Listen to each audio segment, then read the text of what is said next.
حضرت عروہ بن زبیر جو بھانجے ہیں حضرت عائشہ رضی اللہ تعالیٰ عنہ کے، انہوں نے سوال کیا کہ سوال کا منشا یہ تھا کہ آپ صلی اللہ علیہ وسلم گھر کے اندر کتنی عبادت کرتے ہیں، کتنے نفل پڑھتے ہیں، کتنا قرآن پڑھتے ہیں، لیکن جواب برعکس ملا.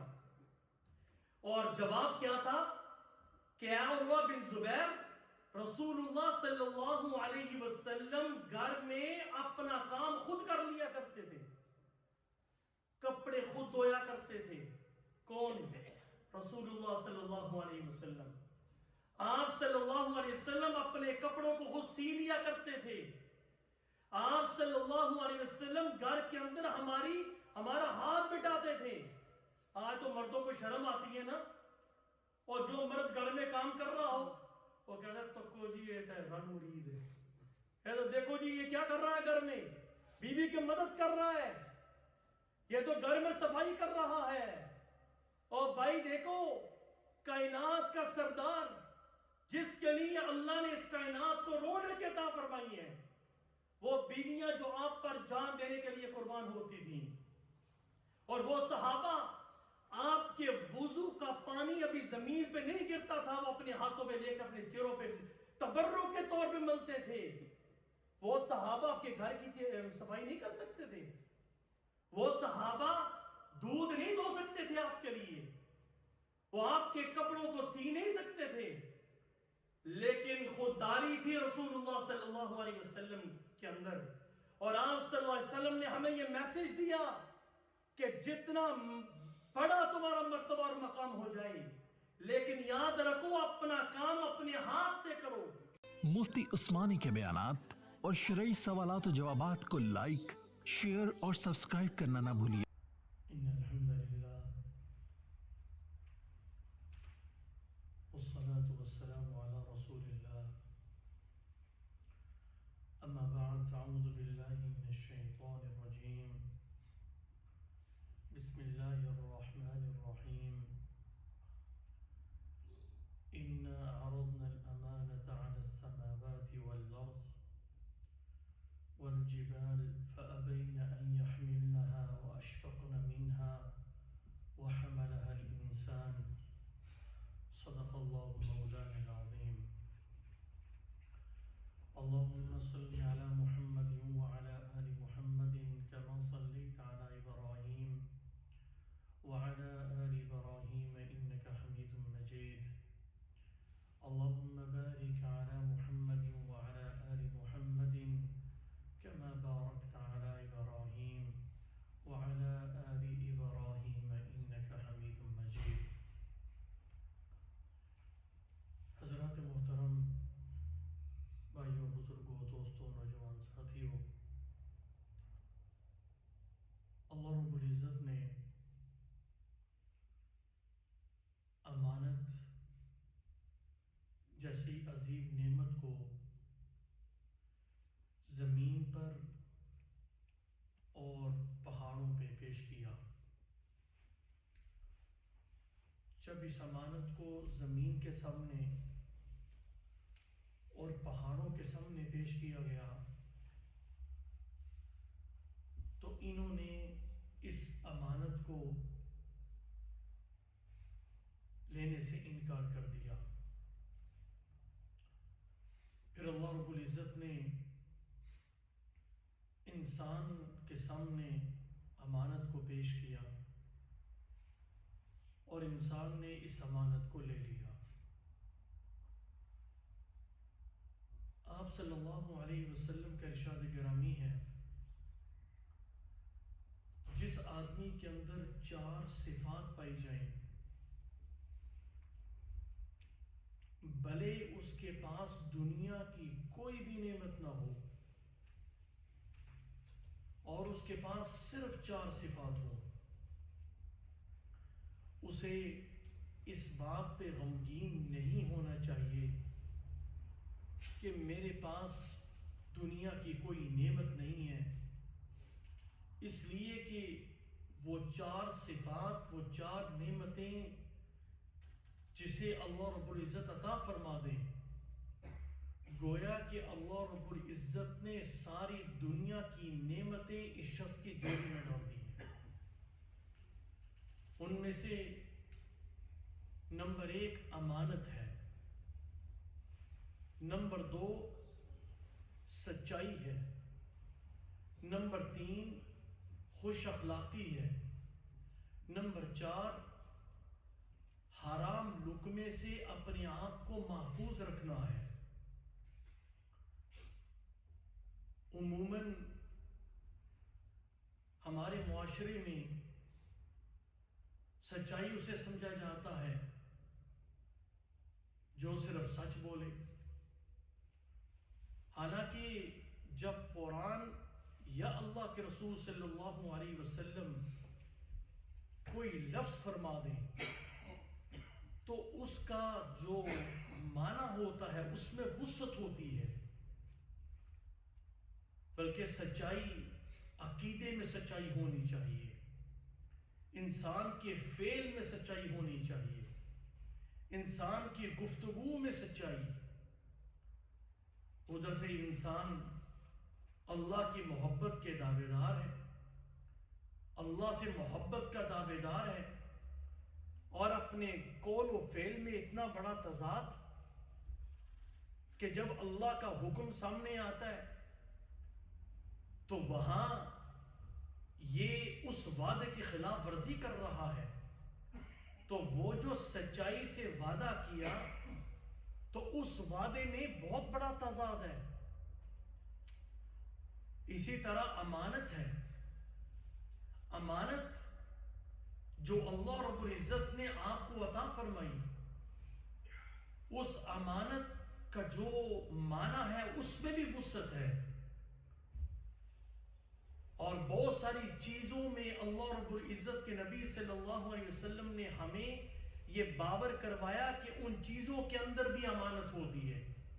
اور عموماً معاشرے میں یہ ایسا ہوتا ہے کہ امانت وہ چیز ہے جو ہم ایک دوسرے سے لیتے ہیں، ہم نے ایک نے زید نے بکر کو کوئی چیز دے دی اور کہا کہ یہ امانت کے طور پہ تم رکھ لو،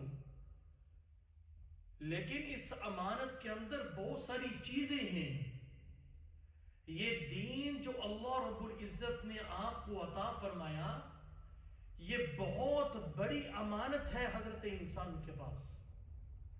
اللہ نے آپ کو جو نعمتیں عطا فرمائی، ہاں وہ جسم کی صورت میں ہوں، ہاں وہ کھانے کی صورت میں ہوں، ہاں وہ تجارت کی صورت میں ہوں، جس صورت کے اندر بھی اللہ رب العزت نے آپ کو نعمتوں سے سرفراز فرمایا، میرے بھائیوں وہ چیز وہ نعمتیں آپ کے پاس امانت ہیں۔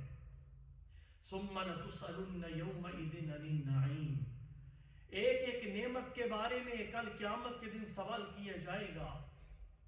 یہ ہاتھ کی نعمت، یہ آنکھوں کی نعمت، یہ کان کی نعمت، یہ نظام ہاضمہ، خوبصورت جسم، یہ اللہ کی بہت بڑی امانت ہے۔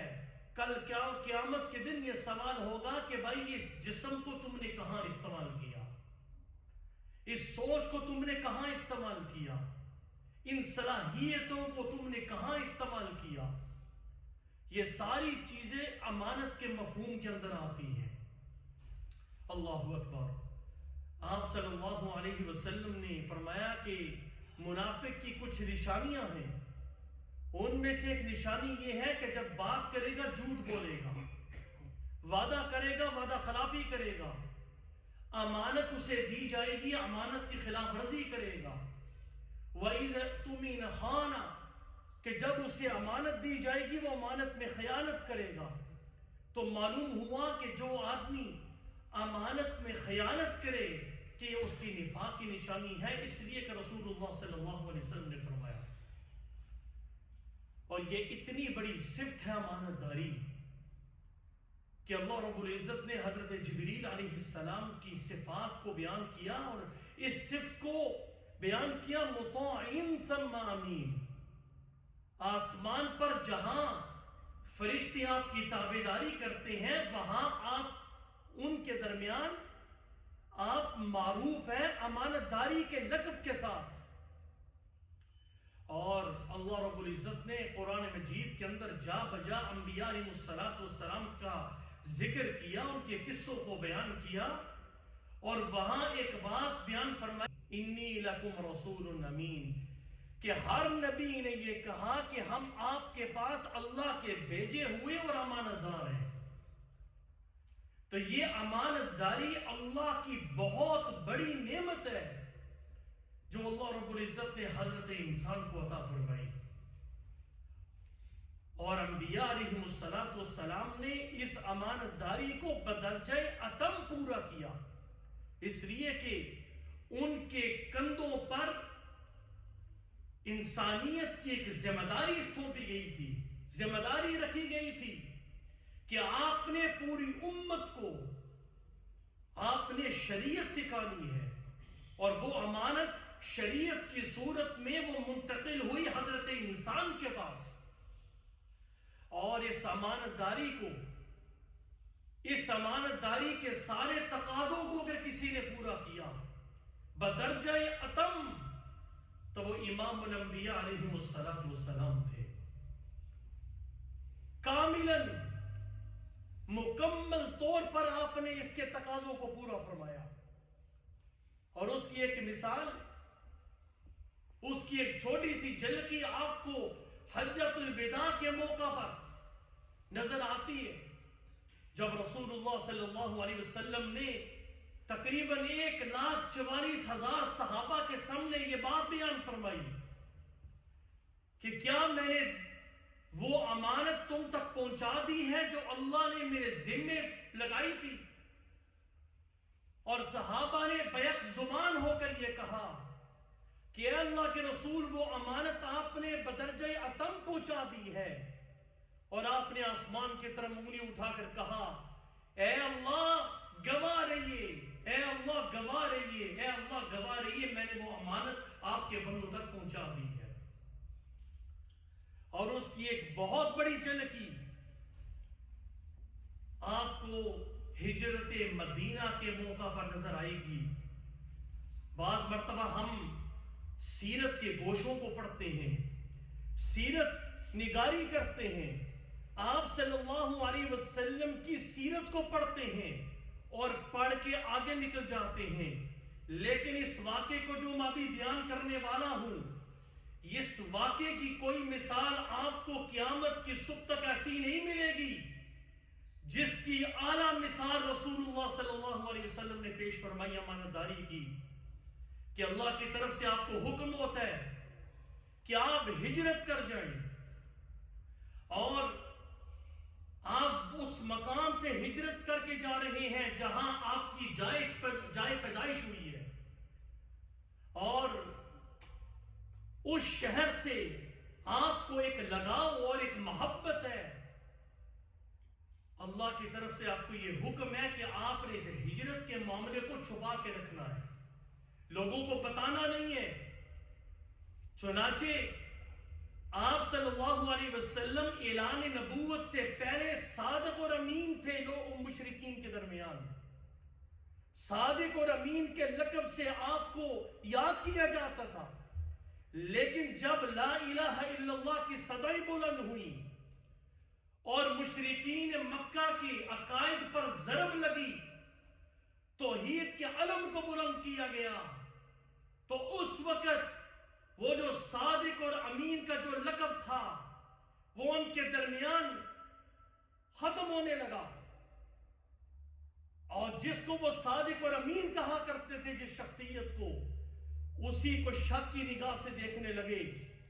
لیکن اس صداقت اور امانت کو آپ نے ہجرت کے موقع پر کس طرح سچا ثابت کیا کہ وہ لوگ جنہوں نے آپ کو دن رات تکلیفیں دیں، معاشی بائیکاٹ کیا اور آپ کے رستے میں رکاوٹیں پیدا کی، جب آپ ہجرت کے لیے نکل رہے تھے، وہ لوگ جن کی امانتیں آپ کے پاس موجود تھیں اور وہ باہر کھڑے تھے ننگی تلواریں لے کر کہ آج نعوذ باللہ رسول اللہ صلی اللہ علیہ وسلم کو ہم اس ہستی سے، اس صفحہ ہستی سے مٹا دیں گے، وہاں وجعلنا من بین ایدیہم سدا ومن خلفہم سدا فغشیناہم فہم لا یبصرون.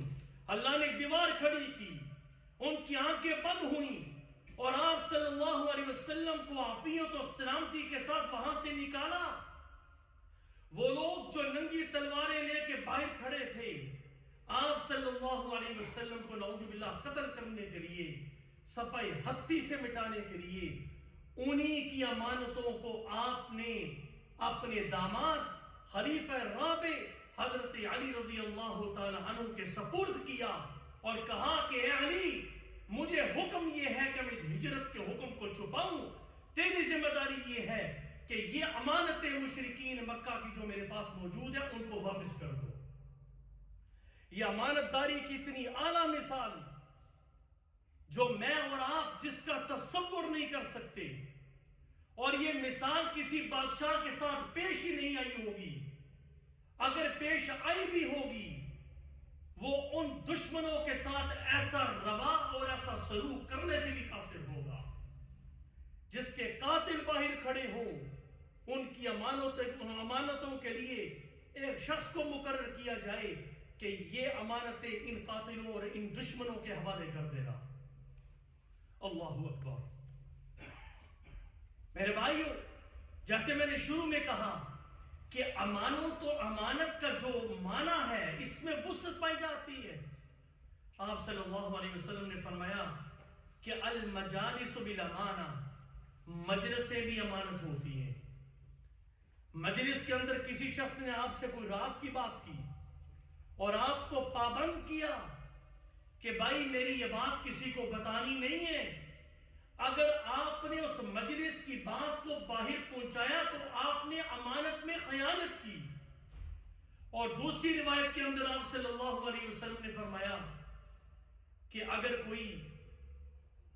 کوئی آدمی مجلس میں آپ سے بات کرتے ہوئے دائیں یا بائیں آگے پیچھے دیکھنا شروع کر دے تو سمجھو کہ یہ آدمی اپنی بات کو راز میں رکھنا چاہتا ہے، کہ کسی کو بتانا نہیں چاہتا. اب تمہاری یہ ذمہ داری ہے کہ تم اس بات کی حفاظت کرو اور لوگوں میں اس میں چرچے نہ کرو، لوگوں میں اس کے چرچے نہ کرو. لیکن ہمارا تو معاملہ ہی بالکل الٹ ہے. کسی نے کوئی یہاں راز کی بات بتائی، اب دوسروں تک پہنچانا تو ہمارا فرض عین ہوتا ہے کہ ہم لوگوں کو بتائیں کہ بھائی فلاں کے ساتھ یہ ہو گیا، وہ تو یہ کر رہا ہے. حالانکہ تو اس نے ہمیں یہ بات امانتاً پہنچائی تھی، لیکن امانت میں خیانت کی انتہا یہ ہے کہ اس کی بات کو ہم چوکو چراہوں میں پھیلانا شروع کر دیتے. اللہ اکبر. اور بعض اوقات امانت داری کی بنا پر اللہ رب العزت انسان کو ترقی عطا فرماتے ہیں، اور ایسی ترقی عطا فرماتے ہیں لوگوں کہ انسان کا تصور بھی نہیں ہوتا، انسان اس کو سوچ بھی نہیں سکتا. بہت سارے انبیاء علیہ السلام کا تذکرہ قرآن نے کیا. ان میں جلیل القدر عظیم الشان نبی حضرت یوسف علیہ السلام کا تذکرہ بھی موجود ہے، حضرت موسیٰ علیہ السلام کا تذکرہ بھی موجود ہے. اور جن مراحل سے، جن مشکلوں سے ان دونوں نبیوں کو گزرنا پڑا، ان مشکلوں کے بعد اللہ نے ان کو جو ترقیاں عطا فرمائی اس کی وجہ بھی قرآن نے بیان کی. حضرت یوسف علیہ السلام کو دیکھیے، لمبا واقعہ ہے. آپ جیل میں موجود ہیں اور بادشاہ کو خواب آئی، آپ نے اس کی تعبیر بتائی تو ایک ایلچی کو بھیجا گیا کہ یوسف علیہ السلام کو جیل سے نکال کے لے آؤ. لیکن جناب یوسف علیہ السلام جیل سے نکلنے کے لیے تیار نہیں ہے. کیوں؟ اس لیے کہ وہ جو محسن تھا عزیز مصر، جس نے انہیں پناہ عطا فرمائی تھی، اس کا احسان تھا جناب یوسف علیہ السلام پر.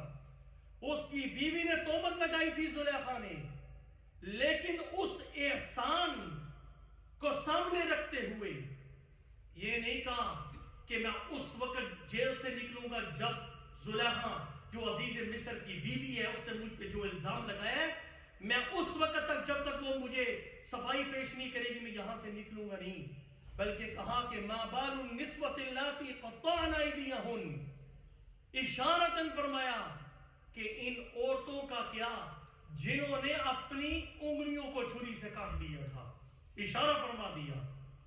بادشاہ نے تحقیق کی، لیکن یہ حضرت یوسف علیہ السلام کی دیانتداری اور امانت داری تھی کہ محسن کے احسان کو بھولے نہیں ہیں، اور اس کی جو حرمت تھی، اس کا جو احترام تھا، اس کو برقرار رکھا، اور اشارتاً ان عورتوں کا تذکرہ کیا کہ جنہوں نے اپنی انگلیوں کو چھری سے کاٹ دیا تھا، تاکہ میں اپنے معافی ضمیر کو بھی بیان کر دوں اور بادشاہ کو میری بات بھی سمجھ آ جائے۔ جب بادشاہ نے آپ کے سامنے حکومت رکھی تو حضرت یوسف علیہ السلام نے کیا بات کہی تھی؟ انی حفیظ علیم، میں حفاظت کرنے والا ہوں، میں حفاظت کرنے والا ہوں اور جانکاری بھی رکھتا ہوں۔ یہاں سے معلوم ہوا کہ اگر کوئی کمپنی والے یا کوئی آپ کو امپلائی آپ کو کوئی رکھتا ہے تو جو شخص کسی کمپنی میں کام کرتا ہے، جس شخص کے لیے کام کر رہا ہے، اس کے لیے ضروری ہے کہ وہ جو کام کر رہا ہے اس کام کی اسے جانکاری ہو، اسے علم ہو، اور دوسری صرف اس کے اندر حفاظت کی ہونی چاہیے۔ حفاظت میں امانت داری بھی آتی ہے۔ حضرت عمر بن عبدالعزیز رحمت اللہ تعالی علیہ نے ایک اصول بنایا تھا کہ رات کو ایک دیا ہوتا تھا اور اس دیے کی روشنی میں آپ حکومت کی جو فائلیں ہوتی تھی وہ لکھا کرتے تھے، اور جو لوگوں کی شکایتیں ہوتی تھی ان کو حل کیا کرتے تھے۔ ایک شخص رات کو آیا ملاقات کے لیے، تو وہ جو دیا تھا، وہ دیا جو جل رہا تھا اسے فوراً بجھا دیا اور دوسرا دیا اٹھایا اسے جلا دیا۔ اس شخص نے سوال کیا کہ خلیفہ وقت میں جب آیا ہوں یہ دیوا جل رہا تھا، آپ نے اسے بجھا دیا، دوسرا اٹھایا اسے جلا دیا، فرق کیا دونوں میں؟ کہا کہ بظاہر کوئی فرق نہیں ہے دیوں میں، روشنی کے اندر بھی کوئی فرق نہیں ہے، لیکن ایک چیز کا فرق ہے، جو دیا میں نے پہلے جلایا تھا وہ حکومت کے پیسوں سے تھا، اسے میں نے اس لیے رکھا ہوا ہے تاکہ میں حکومتی جو کام ہے وہ سر انجام دے سکوں، لیکن جب آپ آئے ہیں میری اور آپ کی ملاقات نجی ملاقات ہے، حکومتی امور سے متعلق نہیں ہے۔ جب حکومتی امور سے متعلق نہیں ہے تو میرے لیے جائز نہیں ہے کہ میں اس کا استعمال کروں۔ میں نے اسے بجھا دیا اور جو دیا میری ملکیت میں تھا میں نے سامنے رکھ دیا تاکہ ہم اسے استعمال کر سکیں۔ یہ امانت داری ہے کہ اللہ نے آپ کو جس چیز کا ذمہ دار بنایا ہے آپ اس کی ذمہ داری پوری کریں، وہ امانت کو پورا کریں، کیونکہ اللہ رب العزت نے حضرت انسان کو دین عطا فرمایا ہے، شریعت عطا فرمائی ہے۔ آپ کے پاس کسی چیز کا علم ہے، وہ امانت ہے آپ کے پاس، لوگوں تک پہنچانا آپ کی ذمہ داری ہے۔ اگر آپ اس کو چھپائیں گے تو اللہ کے ہاں آپ مجرم ہوں گے۔ یہ امانت کے اندر بہت بڑی خیانت ہوگی۔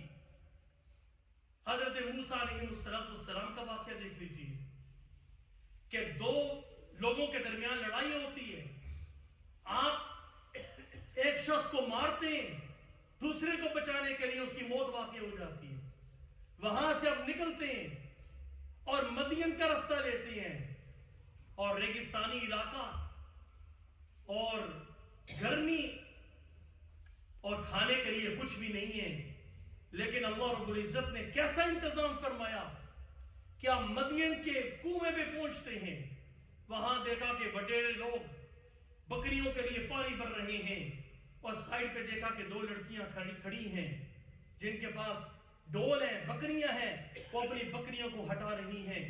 پوچھا کہ تم آگے کیوں نہیں جا رہی؟ ان کی شرم و حیا دیکھیے، کہا کہ ہم مردوں کے اندر شامل نہیں ہوتی، جب یہ لوگ وڈیرے چلے جاتے ہیں پھر ہم پانی بھرتے ہیں۔ جناب موسیٰ علیہ السلام نے ان کے لیے پانی کا انتظام کیا، اور پانی کا انتظام کرنے کے بعد درخت کے نیچے بیٹھ گئے، اور کیا دعا کی؟ ربی انی لما انزلت الی من خیر فقیر، مولا آپ جس چیز کو بھی نازل کریں مجھ پر میں اس کے لیے محتاج ہوں، اور آپ اس میں میرے لیے بہتری عطا فرما دیجیے۔ وہ گھر جاتی ہیں، معمول سے پہلے گھر آ گئی، اور باپ نے دیکھا حضرت شعیب علیہ السلام نے بیٹیاں جلدی آ گئیں۔ کہا کیا بات ہے؟ ایک نوجوان اس نے ہماری مدد کی اور پورا واقعہ بیان کیا۔ کہا کہ اس نوجوان کو لے کے آؤ۔ وہ جاتی ہے واپس، بیٹی نے جا کے کہا کہ ہمارے ابا جان آپ کو بلانا چاہتے ہیں، اور تاکہ وہ آپ کو اس چیز کا اجر عطا فرمائیں۔ حضرت موسیٰ علیہ السلام نے حضرت شعیب علیہ السلام کے سامنے پورا واقعہ بیان کر دیا۔ قالت احداہما یا ابت استاجر ان خیر من استاجرت القوی الامین۔ جو بات میں بیان کرنا چاہتا ہوں، ان میں سے ایک نے کہا کہ ابا جان آپ چاہ رہے تھے کہ آپ کسی کو اجرت پہ رکھیں، آپ اس نوجوان کو اجرت پہ رکھ لیجئے، اس لیے کہ اس کے اندر دو صفتیں موجود ہیں۔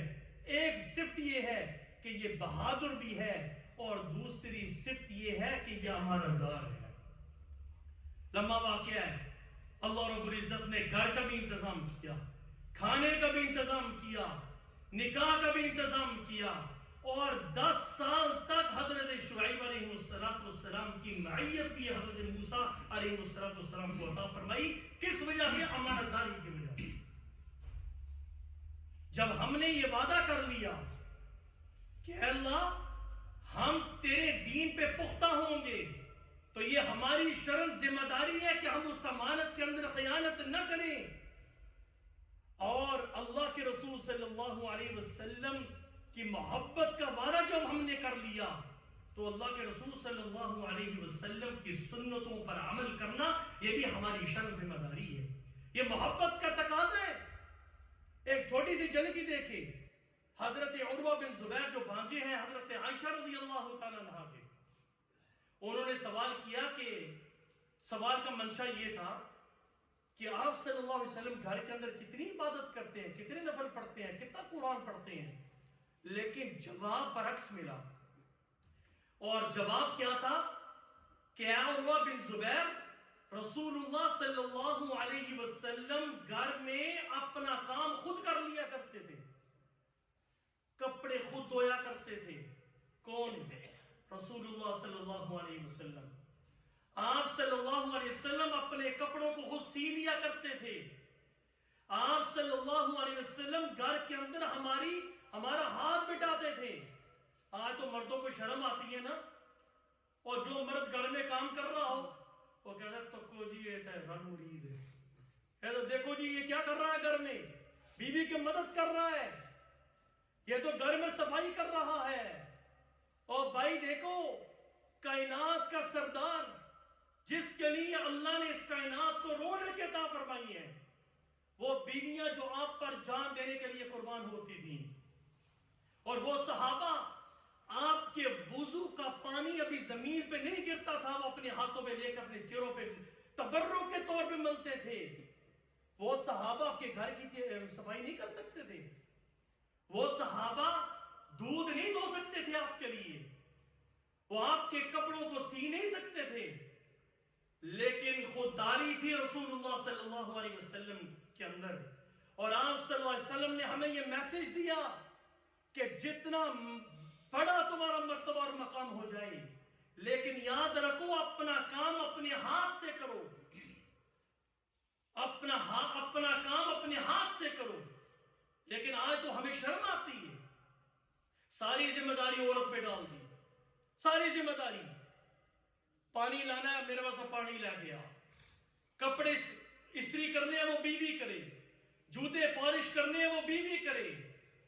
آج گھروں کے اندر جو لڑائیاں اور طلاقوں کی جو وجوہات ہیں، میں نہیں کہہ رہا یہ وجہ ہی ہے، بہت ساری وجوہات ہیں، ان میں سے ایک بہت بڑی وجہ یہ ہے کہ مرد کو یہ پتہ ہی نہیں ہے کہ میرے ذمے بیوی کے حقوق ہے کیا، اور عورت کو یہ نہیں پتا کہ میرے ذمے حامد کے حقوق کیا ہیں۔ اور حامد کو ایک ہی حدیث یاد ہے اور قرآن مجید کی آیت یاد ہے کہ الرجال قوامون علی النساء. اللہ نے عورتوں پر فوقیت دی ہے مردوں کو. میں حامد ہوں. حامد کا مطلب یہ نہیں ہے, شوہر کا مطلب یہ نہیں ہے کہ آپ عورت کی حقوق کو پامال کرتے پھریں. اور وہ حدیثیں ساری مردوں کو یاد ہوتی ہیں کہ جو رسول اللہ صلی اللہ علیہ وسلم نے مرد کے حق میں بیان کی ہیں, لیکن وہ حدیثیں جو آپ صلی اللہ علیہ وسلم نے عورت کے حوالے سے مرد کو بتائی ہیں اور جو ذمہ داری اس کے کندھے پر, جو امانت کے طور پر اللہ نے اس کے کندھے پہ جو ڈالی ہے, وہ بھول گئے. کیونکہ ہمارا پرابلم یہ ہے کہ ہم حقوق لینا جانتے ہیں, حقوق کسی کے دینا نہیں جانتے. کیونکہ ہماری نیت نہیں ہوتی کہ ہم کسی کا حق بھی ادا کریں. اور گھروں کے اندر سب سے بڑی یہی پرابلم ہے کہ شریعت, نکاح ہم کر دیتے ہیں نوجوانوں کا, بچوں کا نکاح کر دیتے ہیں. میں ہمیشہ یہ بات کہتا ہوں کہ جب بھی نکاح کرو, نکاح کرنے سے پہلے بچی کو ایجوکیٹ کرو, بچے کو ایجوکیٹ کرو کہ بھائی شرعی طور پر تمہاری کیا کیا ذمہ داری ہے. یہ پورا ایک انسٹیٹیوشن ہے. اگر یہ انسٹیٹیوشن ہی اس نے پڑھا ہی نہیں ہے, کانسٹیٹیوشن ہی نہیں پڑھا, اور اتنی بڑی ذمہ داری وہ لے کے جا رہا ہے, اسے پتہ ہی نہیں ہے کہ میں نے اتنے بڑے خاندان کو, آج تو اس کے ذمے ایک حق ہے لیکن کل اس کے بچے ہوں گے, اس کے حقوق بڑھتے جائیں گے. تو بہرحال بات یہ عرض کر رہا تھا, اِنَّا عَرَضْنَا الْأَمَانَةَ عَلَى السَّمَاوَاتِ وَالْأَرْضِ وَالْجِبَالِ. اللہ فرماتے ہیں کہ یہ امانت جیسی بڑی نعمت اور صرف ہم نے زمین اور جو پہاڑ ہیں ان کے سامنے پیش کی, لیکن وہ انکار کر گئے. حضرت انسان واحد وہ شخصیت ہے جس نے یہ امانت اپنے کندھوں پہ دی ہے. اللہ رب العزت سے دعا ہے کہ اللہ رب العزت ہمیں امانت کے سارے تقاضوں کو پورا کرنے کی توفیق عنایت فرمائے.